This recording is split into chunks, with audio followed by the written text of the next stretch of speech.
does more than destroy planes and tanks. War does more than kill soldiers. War pollutes the earth.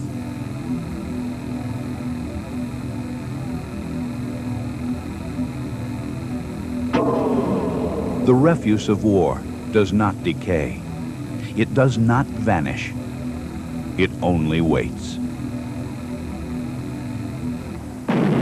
Every modern war has left a legacy of explosive ordnance. America's Civil War ended in 1865, but live munitions are still being discovered today. In Europe, bomb squads are routinely called out to disarm munitions from World War II.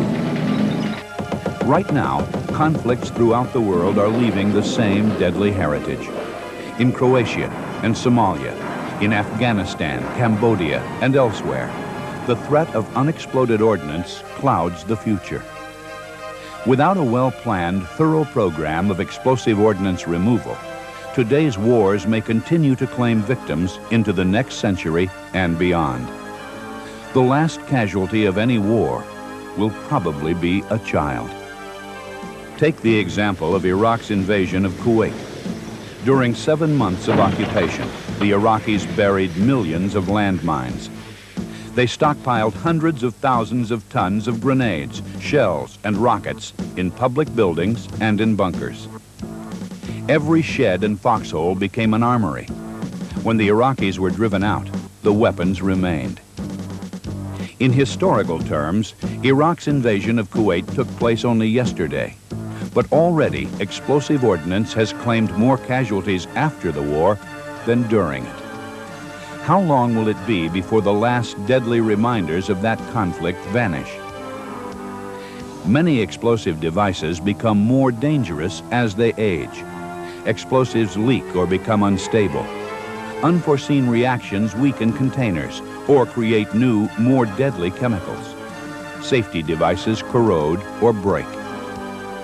Making explosive ordnance safe and harmless is a job for experts, a job that must be carried out under strict supervision according to a comprehensive plan.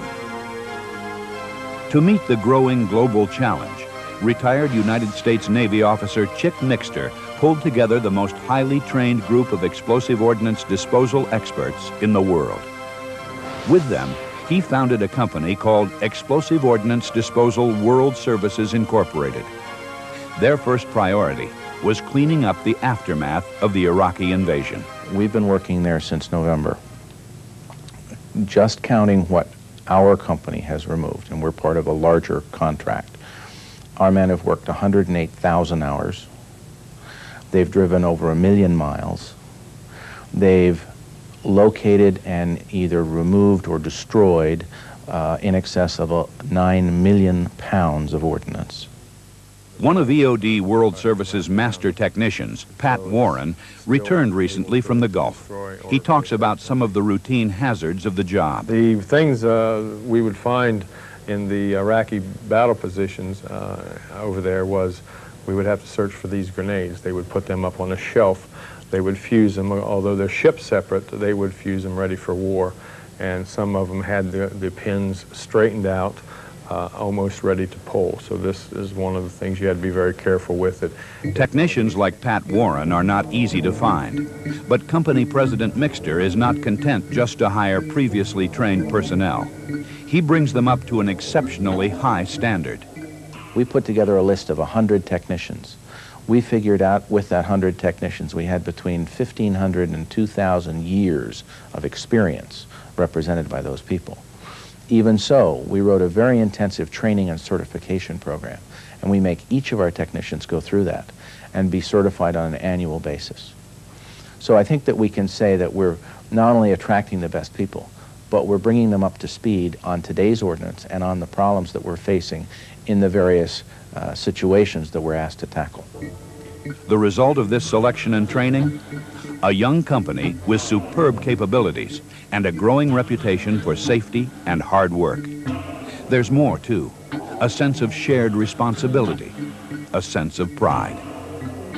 It's an awful lot of real good EOD techs over there working very, very hard, accomplishing a near impossible job, and they're just doing it with enthusiasm. And it's good to be around a group of professionals like that know the dangers and appreciate the work. And it is. I'd like to go back over there. I miss it. The effort in Kuwait continues, but efforts in other parts of the world are only beginning. As skilled and qualified as the members of EOD World Services are, they cannot hope to perform all the work required without additional competent personnel. Mixter analyzes the long-term problem of explosive ordnance disposal. I don't believe that there are enough people in the world's military or in the world's military retired community to meet the upcoming challenge of ordnance clearance in the world. I believe we're going to have to form a civilian training capability. EOD World Services is relieving the immediate danger of unexploded ordnance, but the organization can do more. It can create training courses and training facilities that allow countries like Kuwait, Saudi Arabia, Croatia, and others to develop their own explosive ordnance disposal programs. I think that training, as opposed to simply executing the work, is an investment for any country. Anyone can hire someone to do a job, but if you teach someone to do a job and then support them as they do that job, they have a long-term capability. Training is the key to getting the most out of limited resources, and no organization has better training credentials than EOD World Services. Many of the company's technicians have taught EOD courses to a large cross-section of the world's military, and company President Mixter not only helped write the EOD capability and training standards for NATO, but also designed and built the Navy's new EOD training facility at Eglin Air Force Base. EOD World Services can provide continuing support, information on the latest ordnance, the most advanced and effective training techniques, the finest training equipment and facilities. As long as the nations of the world face the threat of unexploded ordnance in their homes, fields, and shorelines, EOD World Services will be there.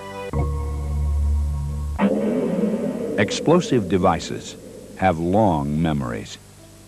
For the sake of the generations that suffer war, and for the sake of the generations that come after, the land and water must be cleaned and made safe. For today, hard work. For tomorrow,